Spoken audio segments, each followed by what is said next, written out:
Start करते हैं अगला चैप्टर, नाम है आयनिक इक्विलिब्रियम। केमिकल इक्विलिब्रियम हम लोगों ने पढ़ लिया है, अब आयनिक इक्विलिब्रियम।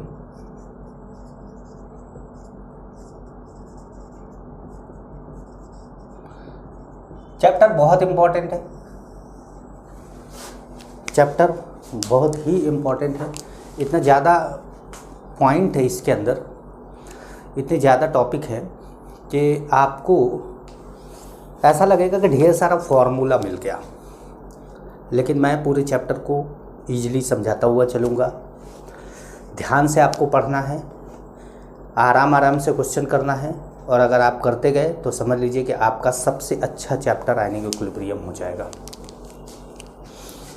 आयनिक इक्विलिब्रियम में अगर हम क्लासिफिकेशन ऑफ इलेक्ट्रोलाइट की बात करें, classification of electrolyte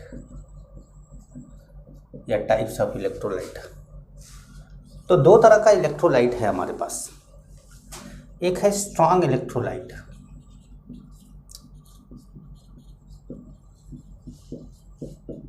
strong electrolyte क्या होता है? 100% dissociated ionise in aqueous medium. 100% ionise in aqueous medium मतलब अल्फा की वैल्यू कितनी होगी? 1। अल्फा की वैल्यू कितनी होगी? 1 होगी। एग्जाम्पल क्या ले सकते हैं आप इसका? एग्जाम्पल ले सकते हैं strong acid, strong base and all salt, सभी सॉल्ट। ठीक है, हाँ, आप सभी सॉल्ट में आप स्पायरिंगली सॉल्युबल सॉल्ट नहीं लेंगे, जैसे कि AgCl, और वो एक अलग केस है, वो बाद में बात करेंगे उसमें। तो स्ट्रॉन्ग एसिड जैसे HCl है, H2SO4 है, HI है, HClO4 है, HNO3 है, ये सब क्या है? स्ट्रॉन्ग एसिड है। स्ट्रॉन्ग बेस जैसे KOH है, NaOH है, COH ट्वाइस है, BaOH ट्वाइस है, ये सब क्या है? स्ट्रॉन्ग। सॉल्ट में आप कोई भी सॉल्ट ले सकते हैं, चाहे NH4Cl ले लीजिए, चाहे NaCl ले लीजिए, चाहे CaCl2 ले लीजिए, चाहे Ca, मतलब आप Na2SO4 ले लीजिए। ऐसा कोई भी सॉल्ट आप ले लें, सॉल्ट कोई भी ले लेंगे आप, तो वो क्या होगा? कंप्लीटली आयोनाइज हो जाएगा। तो स्ट्रॉन्ग इलेक्ट्रोलाइट वो हैं जो कंप्लीटली क्या होते हैं? आयोनाइज होते हैं। और दूसरा आता है वीक इलेक्ट्रोलाइट। दूसरा आता है वीक इलेक्ट्रोलाइट।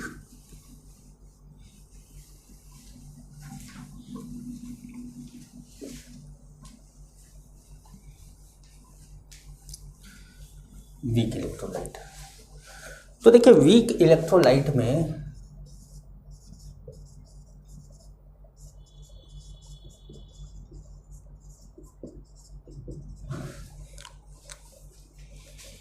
अल्फा की वैल्यू लेस देन 1 होती है। अल्फा की वैल्यू लेस देन 1 होती है, इसका मतलब ये पार्शियली डिसोसिएट होता है, 100% डिसोसिएट नहीं होता है ना। तो मान लीजिएगा आपके पास A B है एक्वस, तो ये A प्लस बनाया और B माइनस बनाया। तो अगर आपने स्टार्टिंग में इसको 1 लिया था तो ये क्या हो गया? ये कुछ नहीं था, टूटा नहीं था। At T = 0 and at equilibrium ये 1 माइनस अल्फा हो गया, ये अल्फा हो गया, ये अल्फा हो गया। अगर इसकी कुछ 1 कंसंट्रेशन ना होकर कोई C कंसंट्रेशन थी तो तो ये C1 माइनस अल्फ़ा हो गया, ये C अल्फ़ा हो गया, ये C अल्फ़ा हो गया। ठीक है, तो कुछ पूरा नहीं टूटेगा, कुछ टूटेगा ये। ठीक है, पूरा नहीं टूटेगा, कुछ टूट जाएगा। अब वीक इलेक्ट्रोलाइट के एग्जाम्पल की बात करें अगर, एग्जाम्पल तो weak acid and weak base, weak acid and weak base. तो जैसे वीक एसिड के कुछ एग्जाम्पल लिए जाए कि भाई वीक एसिड कौन है, तो जैसे H2CO3 क्या है, वीक एसिड है। H2SO3 वीक एसिड है। HNO2 वीक एसिड है। H3PO4 वीक एसिड है। HClO3, HClO2, HClO, CS3COOH, HCOOH, benzoic acid, H2S, ये सब वीक एसिड है। मतलब हम एटसेट्रा लिख देते हैं यहाँ पर। वीक एसिड लिखने बैठेंगे बहुत ढेर सारे वीक एसिड लिख देंगे, लेकिन जहाँ जो जिन वीक एसिड का आपको सबसे ज़्यादा काम है वो ये है, वो ये है, वो ये है। ये 3 वीक एसिड का आपको सबसे ज़्यादा काम है, कुछ हद तक इसका भी काम पड़ जाता है। तो ये वीक एसिड हैं जिनका आपको सबसे ज़्यादा काम है।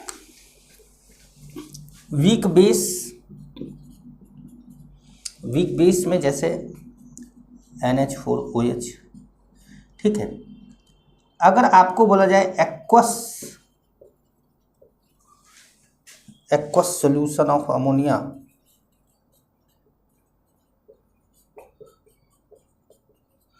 तो उसका मीनिंग NH4OH ही है। अगर कोई बोलता है कि एक्वस सॉल्यूशन ऑफ अमोनिया है तो वो क्या है, वो NH4OH ही है।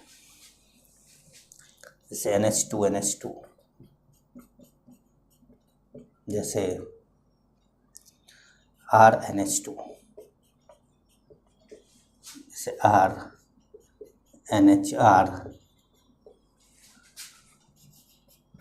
NRR, ये एमीन है सब। ये प्राइमरी एमीन है, सेकेंडरी एमीन है, टर्सरी एमीन है। ये सब क्या है, वीक बेस है। अब इसमें जो सबसे इम्पॉर्टेंट वीक बेस होगा आपके लिए वो ये है, या फिर अमोनिया।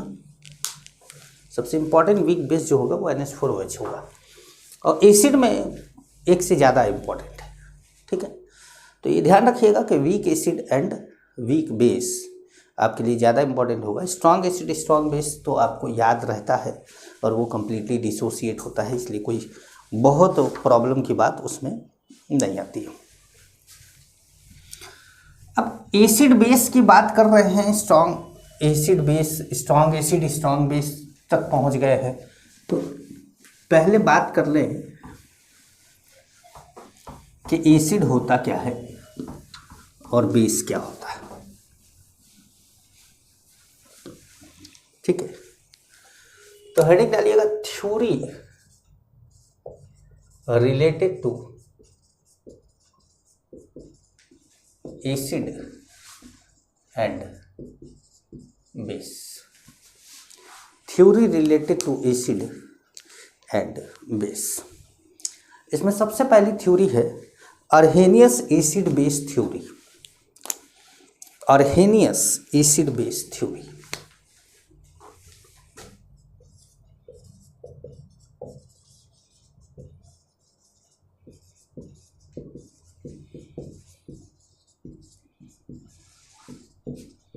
अर्हेनियस acid base theory.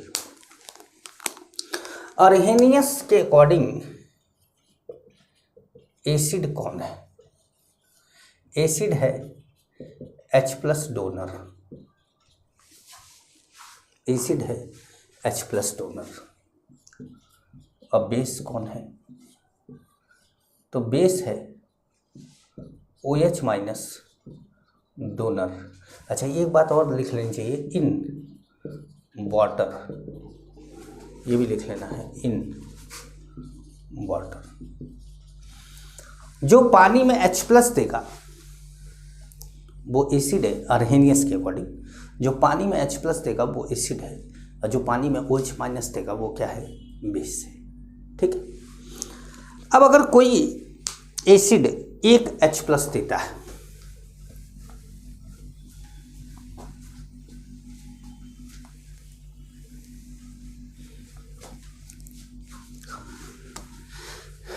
जैसे बोला जाएगा मोनोप्रोटिक एसिड। प्रोटिक क्यों बोला जा रहा है, क्योंकि H+ क्या है, H+ एक्चुअली में प्रोटॉन है। भाई हाइड्रोजन के पास एक इलेक्ट्रॉन एक प्रोटॉन होता है, और आपने हाइड्रोजन का एक इलेक्ट्रॉन निकाल दिया तो क्या बचा, प्रोटॉन बचा। तो इसलिए बोलते हैं मोनोप्रोटिक एसिड, मतलब acid which can give 1 H+ ion, acid which can give 1 H+ ion, वो मोनोप्रोटिक एसिड है। अब वो चाहे वीक एसिड हो और चाहे वो स्ट्रॉन्ग एसिड हो, वो क्या है, मोनोप्रोटिक एसिड है। ठीक है। डाइप्रोटिक एसिड,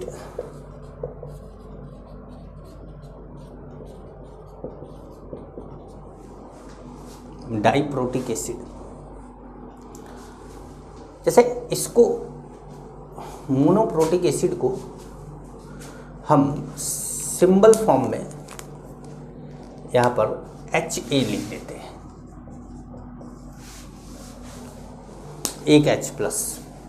डाइप्रोटिक एसिड को H2A लिख देते हैं। ठीक है, मतलब 2 H+ देगा ये। तो acid which can give 2 H+, it can give 2 H+ ion. ठीक है, जैसे H2SO4, जैसे H2S, जैसे H2CO3, ये सब क्या करेंगे, 2 H+ देंगे। जो 2 H+ देंगे उसको बोला जाएगा डाइप्रोटिक एसिड। ठीक है। अब जैसे 3 H+ कोई दे रहा है, इसको ट्राइप्रोटिक एसिड बोला जा रहा है। अब इसको हमने सिंबॉलिक फॉर्म में क्या लिख दिया, H3A, H3A, it can give 3 H+।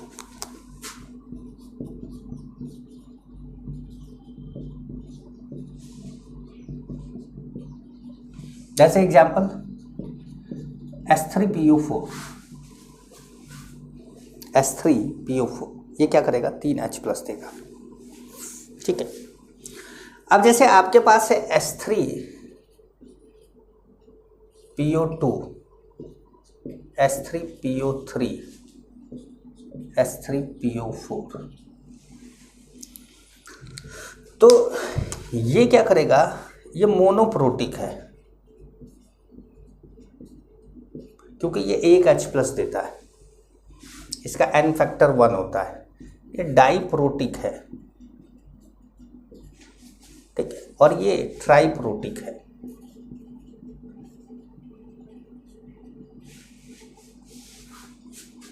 ठीक है, ट्राइप्रोटिक है। ठीक, समझ में आया। अच्छा, तो मोनोप्रोटिक एसिड को मोनोबेसिक एसिड भी बोला जाता है, डाइप्रोटिक एसिड को डाइबेसिक एसिड भी बोला जाता है, ट्राइप्रोटिक एसिड को ट्राइबेसिक एसिड भी बोला जाता है। तो मोनोप्रोटिक और मोनोबेसिक और डाइबेसिक और ट्राइबेसिक, मतलब यहाँ पर आप मोनोप्रोटिक की जगह पे मोनोबेसिक भी लिख सकते हैं, डाइबेसिक भी लिख सकते हैं, ट्राइबेसिक भी लिख सकते हैं। मतलब डाइबेसिक का मतलब ये क्या है कि 2 OH- से ये रिएक्ट करेगा। ट्राइबेसिक का मतलब है 3 OH- से रिएक्ट करेगा। मोनोबेसिक का मतलब है ये 1 OH- से रिएक्ट करेगा, क्योंकि ये 1 H+ दे रहा है। ठीक है, तो उसी तरीके से जब हम बेस की बात करते हैं,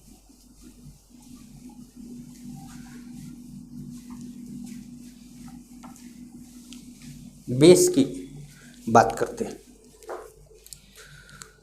तो हम बोलते हैं mono acidic base. Mono acidic base, अब इसको हम ब्रैकेट में लिख देते हैं BOH। ये क्या करेगा, it can give 1 OH minus.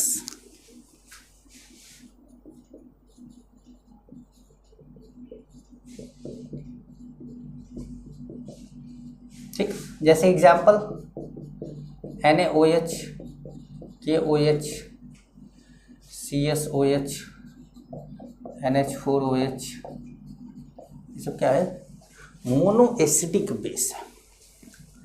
Sir die acidic base, अब यहां पर जो BOH है वो BOH ट्वाइस हो जाएगा। ये B फॉर बेस है, बोरॉन नहीं है ये। जैसे वहां A लिख रहे थे वो A फॉर एसिड था, यहाँ B फॉर क्या है, बेस है।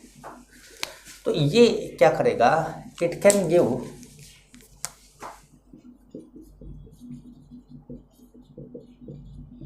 2 OH minus ion.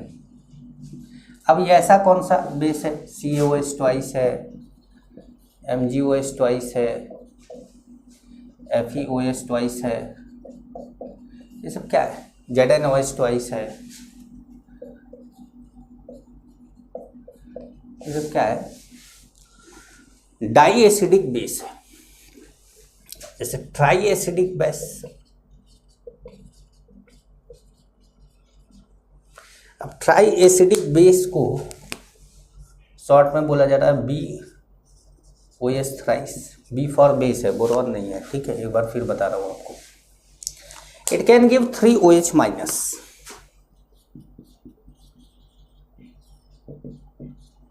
3 OH minus ion, 3 OH minus दे सकता है।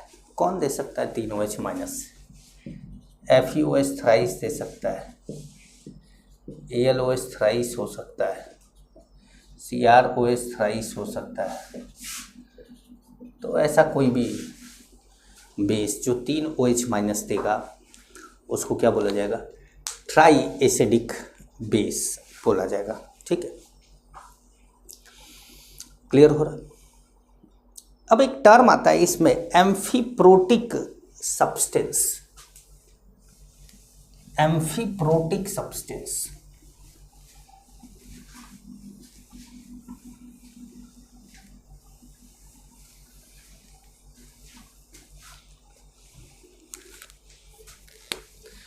Amphiprotic substance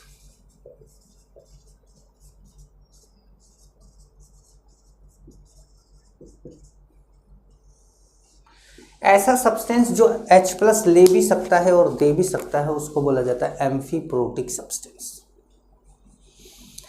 the substance which can accept and donate H+ ion called amphiprotic substance. तो लिखिएगा, substance which can donate as well as accept, substance which can donate as well as accept H+ ion is known as amphiprotic substance. Amphiprotic substance example, जैसे पहला water है example हमारे पास। तो water जो होता है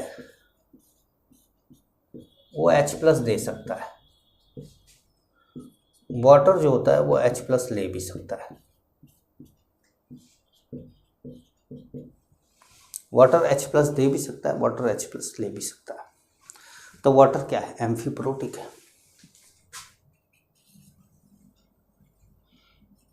all anion of polyprotic acid having at least 1 H, all anion of polyprotic acid containing acidic hydrogen, ऐसे लिखते हैं। Polyprotic acid having at least 1 acidic hydrogen called amphiprotic substance. Amphiprotic substance भी बोल सकते हैं, एम्फीप्रोटिक एनायन भी बोल सकते हैं। जैसे देखिए H3PO4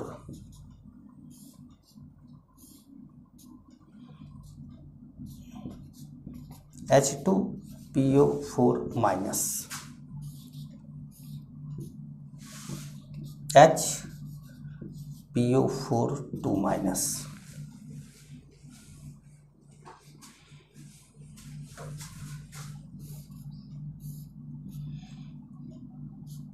PO4 3 माइनस। ध्यान समझिएगा, यहाँ से इसने H प्लस दिया है और यहाँ इसने H प्लस लिया है, ठीक है। यहाँ से इसने इधर जाते समय H प्लस दिया है और इधर आते समय इसने H प्लस लिया है। प्लस का मतलब लिया है, ऊपर प्लस का मतलब तो H प्लस है। यहाँ जाते समय H प्लस दिया है और यहाँ आते समय H प्लस लिया है, ठीक है।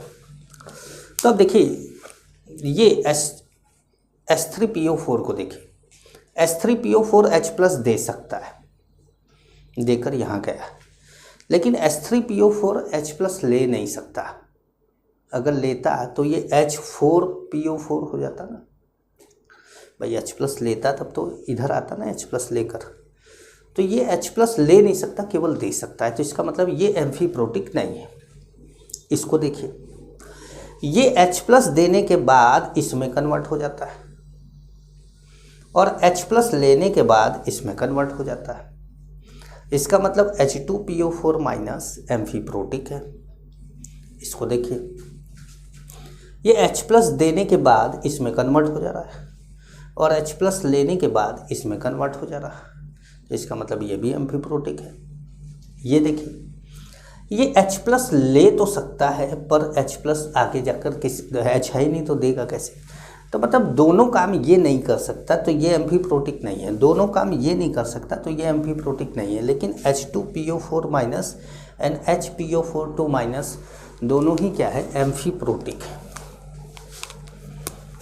H2PO4 minus and HPO4 2 minus ये दोनों ही क्या है, एम्फीप्रोटिक। दोनों ही एम्फीप्रोटिक हैं क्योंकि दोनों ही क्या कर रहे हैं, H प्लस दे रहे हैं, ठीक है। ध्यान से समझिएगा।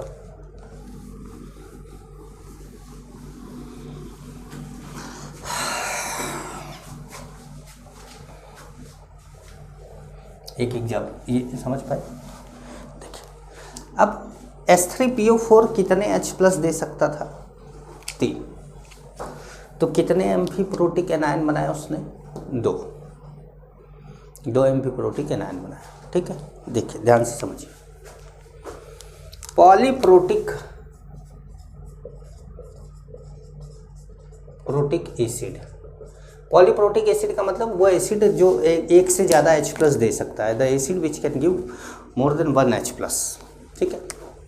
पॉलीप्रोटिक एसिड है हमारे पास HNA, ठीक है। तो इसका बेसिसिटी कितना है, N है, मतलब ये N H प्लस डोनेट कर सकता है, ठीक है। अब जैसे मान लीजिए कि ये किसके जैसा है, H3PO4 के जैसा, ठीक है। तो अब सॉल्ट कितना होगा इसमें, N होगा। एम्फीप्रोटिक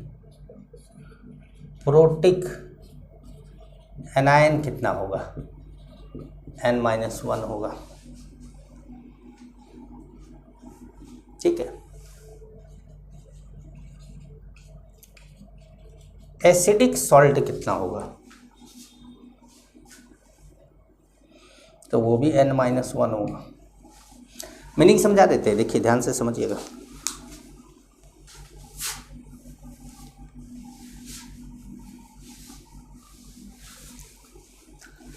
HNA है, मतलब NH+ ये डोनेट कर सकता है, तो इसलिए इसकी बेसिसिटी N है। सॉल्ट ये N बना सकता है, ये समझाते हैं आपको। एम्फीप्रोटिक एनायन किसके कितने हो सकते हैं? N-1। और एसिडिक सॉल्ट कितना हो सकता है? N-1। आइए देखते हैं, एग्जाम्पल लेकर देखते हैं।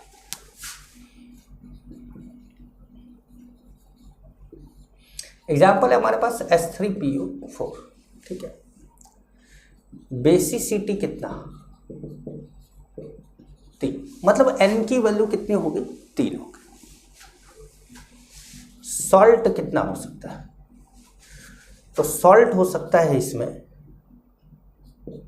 NaH2PO4, Na2HPO4 and Na3PO4। कितना सॉल्ट हो सकता है? 3। तो देखो यही तो बोला हमने, N बेसिसिटी 3, तो सॉल्ट भी 3। एम्फीप्रोटिक एनायन,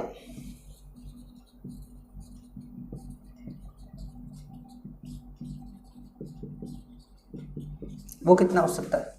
तो वो हो सकता है H2PO4- and HPO4-,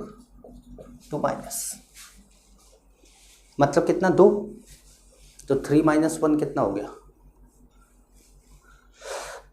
2। Acidic salt, acidic salt क्या होता है? Salt which have at least 1 H+ ion.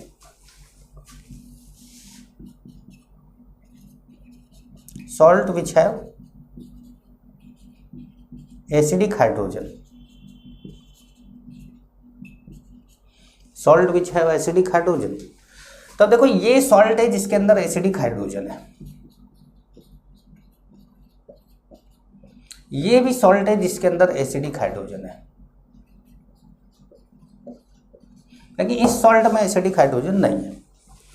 तो कितने एसिडिक सॉल्ट मिले आपको? 2, मतलब 3-1 कितना आया? 2। N-1 आया समझ में?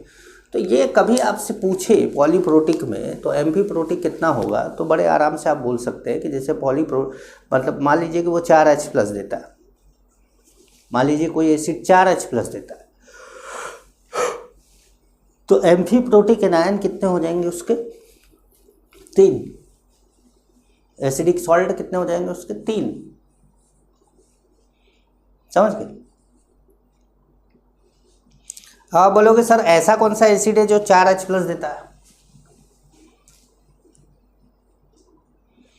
ऐसा कौन सा एसिड है जो 4H+ देता है? अरे बहुत ऑर्गेनिक कंपाउंड ले लो, 4 COOH ग्रुप लगा दो, 4H+ देगा ना भाई।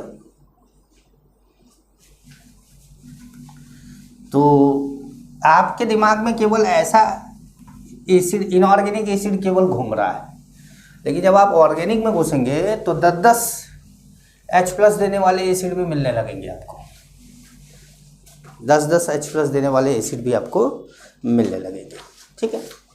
अब दूसरा थ्योरी है ब्रॉन्स्टेड लोरी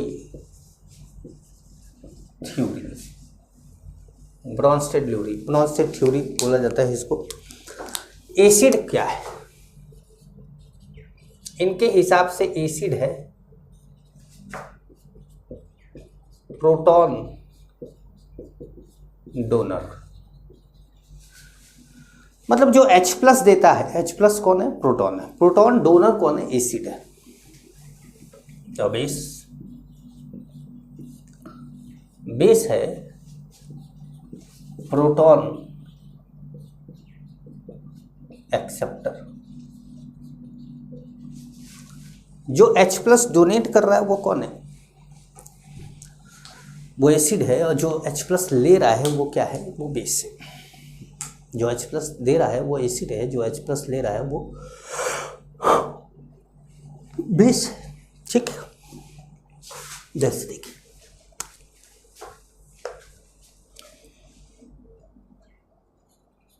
HCl प्लस H2O,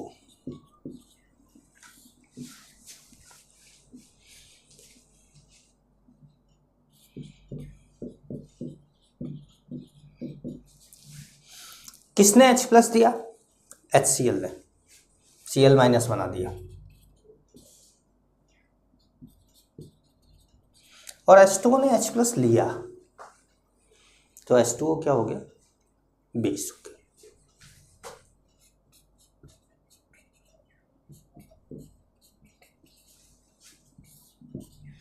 ठीक, अब ये बनाता है NH4 plus plus OH minus. मैंने तो अभी थोड़ी देर पहले भी बोला था कि अमोनिया का जो एक्वस सोल्यूशन होता है वो NH4OH होता है।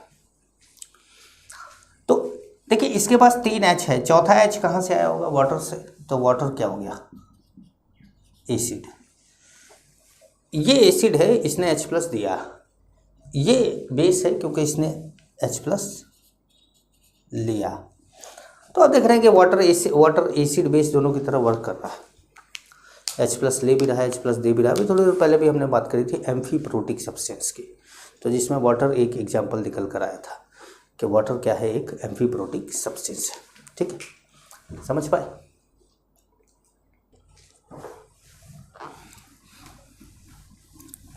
अब ब्रॉन्स्टेड थ्योरी में एक टर्म और निकल के आता है जिसको बोलते हैं हम कंजुगेट एसिड बेस,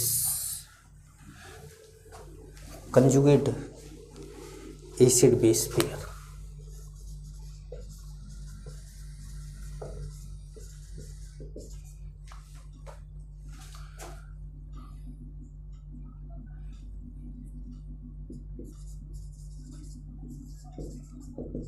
ठीक है, H प्लस देने के बाद, H प्लस देने के बाद जो बचता है वो कंजुगेट बेस है, और H प्लस लेने के बाद जो बनता है वो कंजुगेट एसिड है।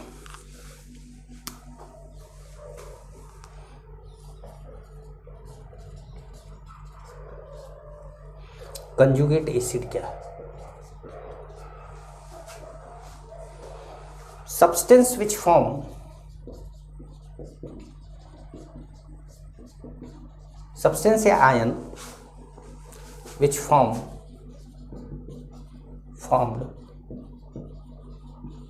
after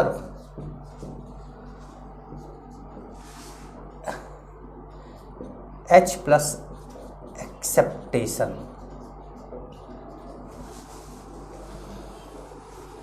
substance oblique ion which form after H plus acceptation। जैसे अमोनिया है, इसने H प्लस लिया तो इसने बनाया NH4 प्लस। तो अमोनिया ने H प्लस लिया तो अमोनिया क्या है? बेस है। और H प्लस लेने के बाद जो बना है वो कौन है? वो कंजुगेट एसिड है। Ca, शॉर्ट में Ca लिख देंगे ना, कंजुगेट एसिड आप शॉर्ट में Ca लिख लीजिएगा। ठीक है, कंजुगेट बेस क्या होगा?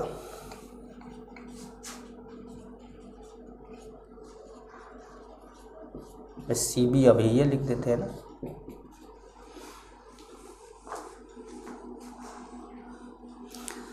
देखिए सब्सटेंस या ion which form after H plus donation,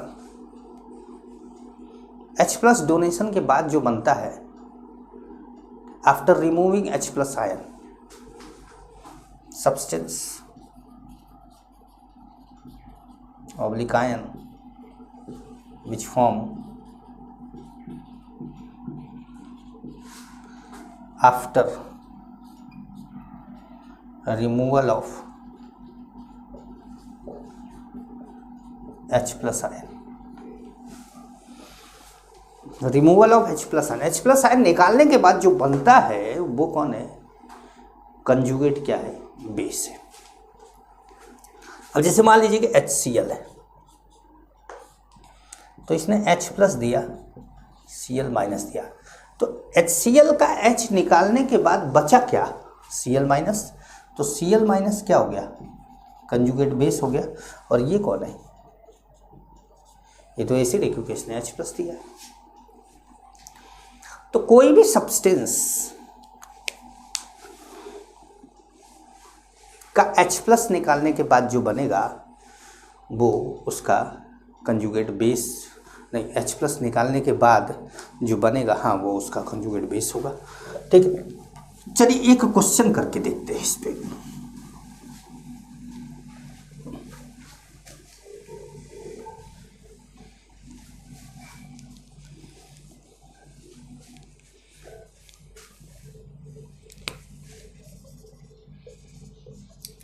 right conjugate acid and conjugate base of the following. पहला है H+, सेकंड है HCO3-, थर्ड है H2PO4-। चलो, 3 चीजें दिमाग में रखिए कि एसिड क्या, कंजुगेट एसिड क्या बताया, कंजुगेट बेस क्या बताया। सबसे पहले लेते हैं कौन? H+। H- जब अपना H+ डोनेट कर देगा तो जो बचेगा वो H- का क्या होगा? कंजुगेट बेस होगा।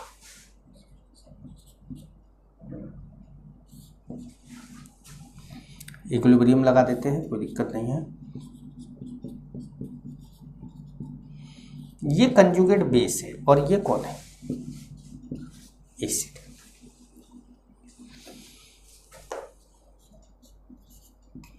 H- जब H+ लेने के बाद जो बनाएगा वो उसका कंजुगेट एसिड है। इसका मतलब ये क्या है? बेस है। तो हमने अभी थोड़ी देर पहले बात तो करी थी कि एक ही सब्सटेंस अगर H+ ले भी सकता है और दे भी सकता है तो वो क्या है? एम्फीप्रोटिक सब्सटेंस है। तो ये तीनों के तीनों एम्फीप्रोटिक है, ये तीनों एम्फीप्रोटिक है। अब H- का कंजुगेट एसिड क्या होगा या H- का कंजुगेट बेस क्या होगा? तो आप डेफिनेशन से जाएंगे कि कंजुगेट एसिड क्या होगा या कंजुगेट बेस क्या होगा।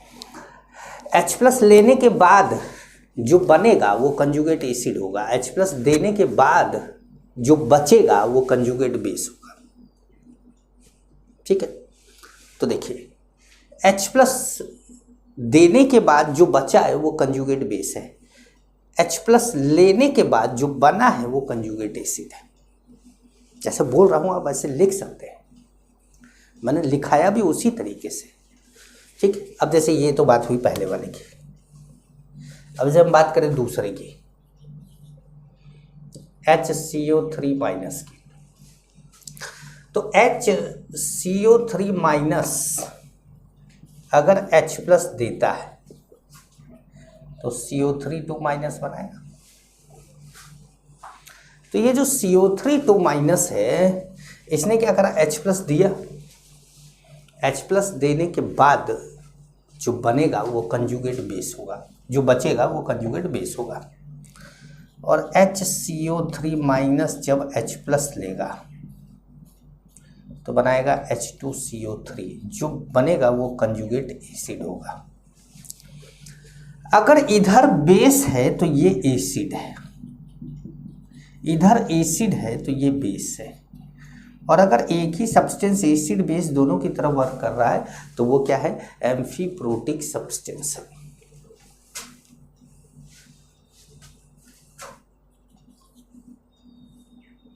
जैसे H2PO4-। अब H2PO4- जो है, अगर H+ देता है तो बनाता है HPO4-2-।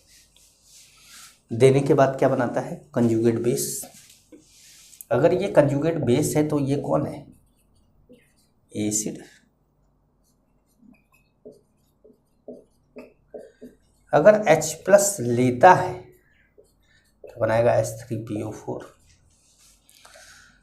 तो अगर ये कंजुगेट एसिड है तो ये क्या है? बेस है। भाई H+ लेने वाला बेस है। ब्रॉन्स्टेड लोरी का कॉन्सेप्ट तो यही था ना कि जो H+ लेगा वो बेस होगा, जो देगा वो एसिड होगा। समझ पाए? तो कंजुगेट एसिड बेस का मुझे लगता है कि कुछ कॉन्सेप्ट आपको समझ में आया होगा। एक नोट करके पॉइंट लिख लेंगे, नोट करके लिखेंगे, weak acid has strong conjugate base. Weak acid has strong conjugate base.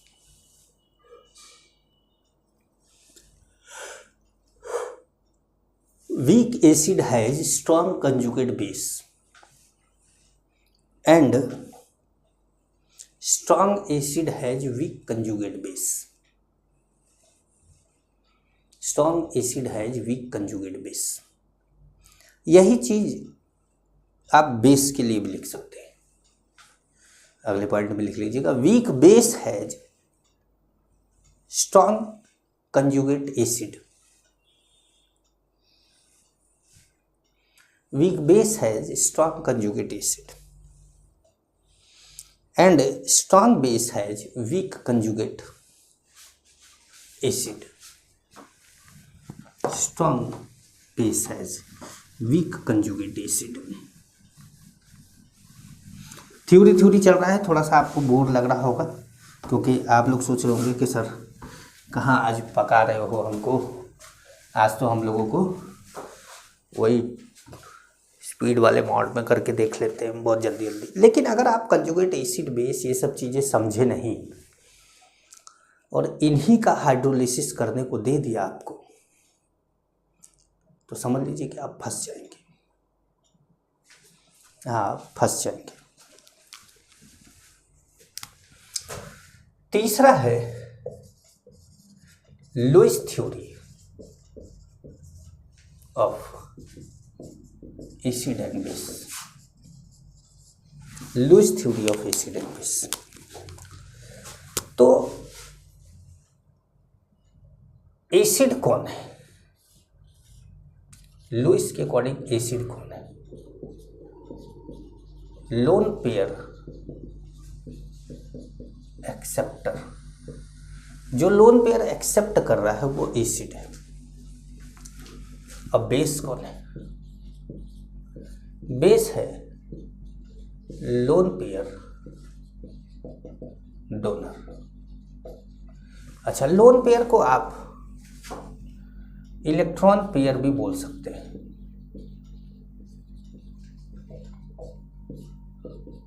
Lone pair को आप क्या बोल सकते हैं? इलेक्ट्रॉन पेयर भी आप बोल सकते हैं।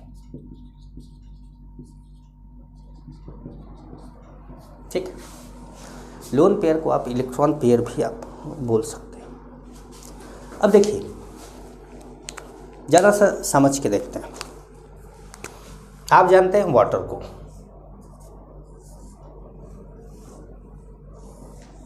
हम सब जानते हैं वाटर को। अर्हेनियस ने कहा कि एसिड वो है जो H+ देता है, बेस वो है जो OH- देता है। तो ये क्या है? Arrhenius acid and base. मतलब अगर वाटर को तोड़ा जाए तो H+ भी देगा, OH- भी देगा। मतलब ये एक अर्हेनियस के अकॉर्डिंग ये एसिड भी है, बेस भी है।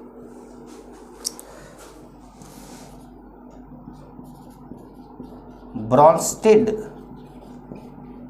लोरी एसिड एंड बेस। मतलब ये H+ डोनेट भी कर सकता है तो OH- बना देगा, और H+ एक्सेप्ट भी कर सकता है, H3O+ बना देगा। अर्हेनियस के हिसाब से ये एसिड बेस दोनों है, ब्रॉन्स्टेड लोरी के हिसाब से भी ये एसिड बेस दोनों है।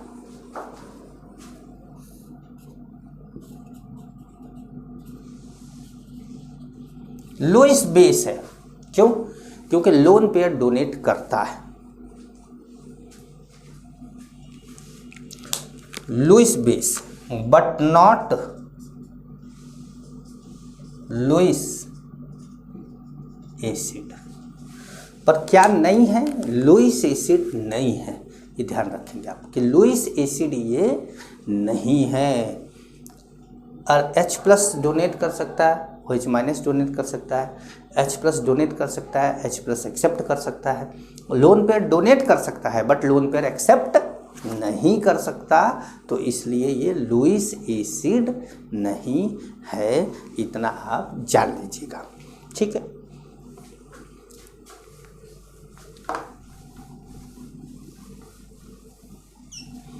समझ पा रहे हैं? नोट्स बनाते जा रहे हैं? ठीक, अब लिखिएगा Oswald dilution law.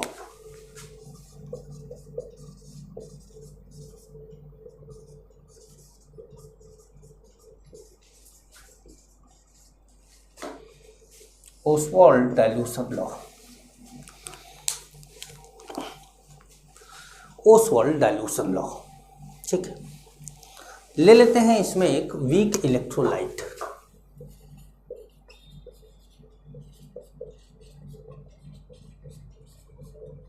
Weak electrolyte ले लेते हैं, कौन ले लेते हैं? AB ले लेते हैं वीक इलेक्ट्रोलाइट। ठीक है, तो AB जो है वो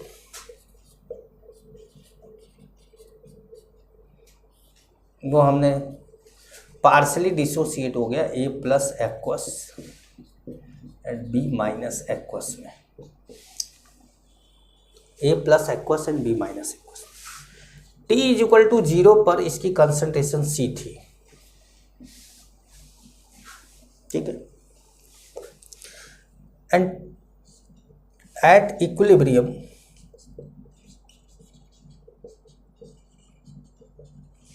ये C1- अल्फा हो गया, ये C-अल्फा हो गया, ये C-अल्फा हो गया। ठीक है, अब जो डिसोसिएशन कांस्टेंट है,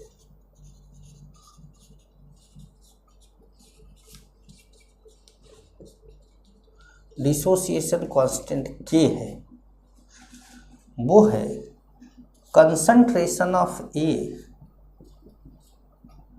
concentration of B upon concentration of AB।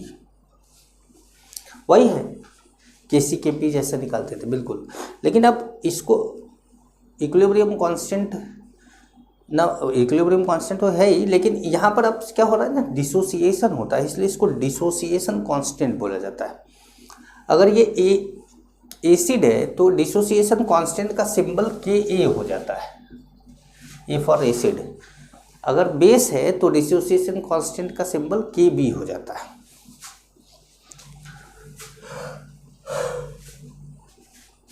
ये आ गया। ठीक है, अब इसमें लिखिएगा एक point, K is ionisation constant, ionisation constant और dissociation constant of weak electrolyte, weak electrolyte. The numerical value of K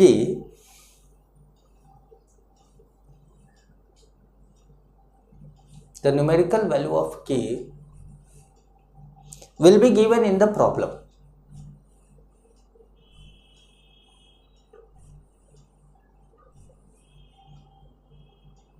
And it changes only and only with temperature, only and only with temperature। ठीक, only and only with temperature। तो अब जैसे K है हमारा, तो K हमने ले लिया, ये क्या है, ये है C-अल्फा, ये भी है C-अल्फा, और वो क्या है C1- अल्फा। तो C-अल्फा इंटू C-अल्फा अपॉन C1- अल्फा। तो K क्या हो गया, C-अल्फा² अपॉन 1- अल्फा। ठीक है। के है के फॉर एसिड, के भी है फॉर बेस। अगर एसिड है तो उसको हम बोलेंगे के ए, के को ही हम बोल देंगे के ए, और बेस है तो उसको हम बोल देंगे के B.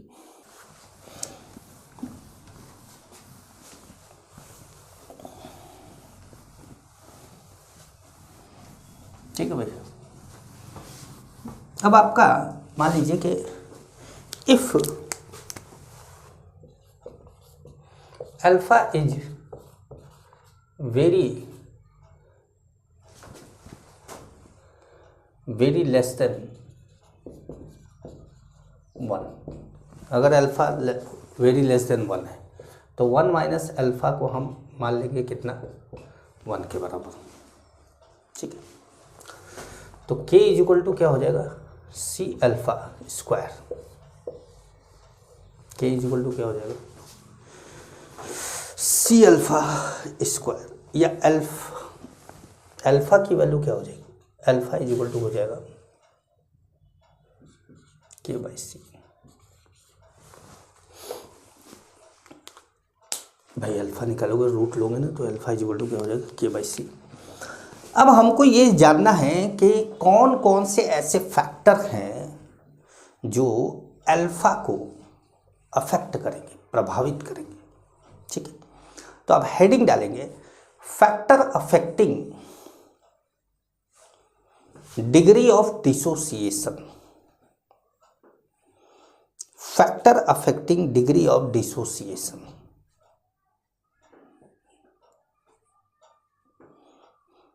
Factor affecting degree of dissociation bracket में अल्फा।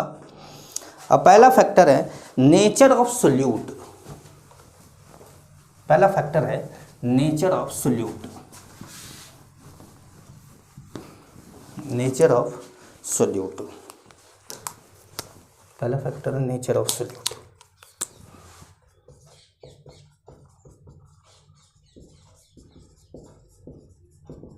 ठीक है, तो इसमें अगर स्ट्रॉन्ग इलेक्ट्रोलाइट है देन अल्फा की वैल्यू क्या होगी, 1, और वीक इलेक्ट्रोलाइट है देन अल्फा की वैल्यू क्या होगी, लेस देन 1, अल्फा की वैल्यू क्या होगी, लेस देन 1। भाई वीक इलेक्ट्रोलाइट है तो कम टूटेगा, वीक एसिड वीक बेस कम टूटेगा। स्ट्रॉन्ग इलेक्ट्रोलाइट है कंप्लीटली डिसोसिएट होगा, कंप्लीटली डिसोसिएट होगा तो अल्फा की वैल्यू क्या होगी, ज़्यादा होगी। दूसरा है nature of solvent, nature of solvent, इसमें लिखिएगा solvent should be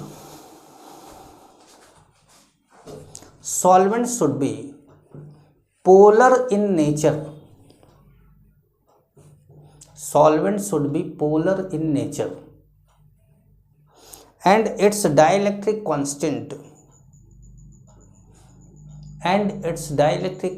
should be high, dielectric constant should be high, bracket में लिखिएगा लाइक वाटर, लाइक वाटर। तीसरा है concentration of solution, concentration of solution. इसमें भी दो कंडीशन है। For strong electrolyte alpha is equal to 1 for all concentration,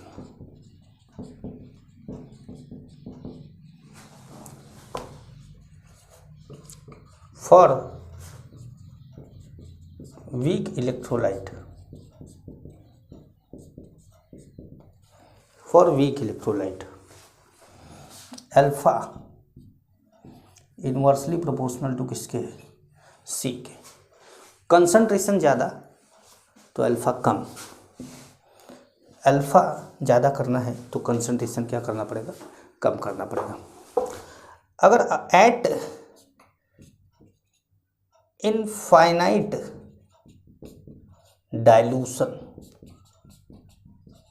eight infinite dilution, alpha is equal to क्या हो जाएगा 1। एट इनफाइनाइट डाइल्यूशन अल्फा की वैल्यू क्या हो जाएगी 1। मतलब चाहे वो स्ट्रॉन्ग इलेक्ट्रोलाइट हो चाहे वीक इलेक्ट्रोलाइट हो, ये ऐसे ना करके ऐसे ही कर देते हैं, स्ट्रॉन्ग इलेक्ट्रोलाइट हो चाहे वीक इलेक्ट्रोलाइट हो, सबके लिए क्या हो जाएगा 1 हो जाएगा एट इनफाइनाइट डाइल्यूशन। मतलब कंसंट्रेशन आपने इतना कम कर दिया कि अल्फा बहुत बढ़ गया। अब अल्फा मैक्सिमम कितना हो सकता है 1, अल्फा मैक्सिमम कितना हो सकता है 1। ठीक है, चौथा फैक्टर है हमारा टेम्परेचर। तो ये जानते रहिए कि टेम्परेचर बढ़ाने पर अल्फा बढ़ता है, टेम्परेचर बढ़ाने पर अल्फा बढ़ता है। मतलब अगर आप टेम्परेचर इंक्रीज करते हैं तो अल्फा भी इंक्रीज करेगा। जैसे पानी में आप कोई सॉल्ट डाल दीजिए और पानी को गर्म करने लगेगी, तो जब पानी गर्म करेंगे तो क्या होगा, आयन दूर दूर भागने लगेंगे, मतलब डिसोसिएशन जल्दी होने लगेगा, अल्फा की वैल्यू बढ़ जाएगी। ठीक है, पांचवा फैक्टर का नाम है कॉमन आयन इफेक्ट, जो कि हम अगली क्लास में पढ़ेंगे। आप नाम लिख लीजिए, कॉमन आयन इफेक्ट। पांचवें फैक्टर का नाम है कॉमन आयन इफेक्ट। इसको हम लोग अगली क्लास में पढ़ेंगे। ठीक है, तब तक आप देख लीजिएगा, इसको पूरा समझ लीजिएगा। नमस्कार।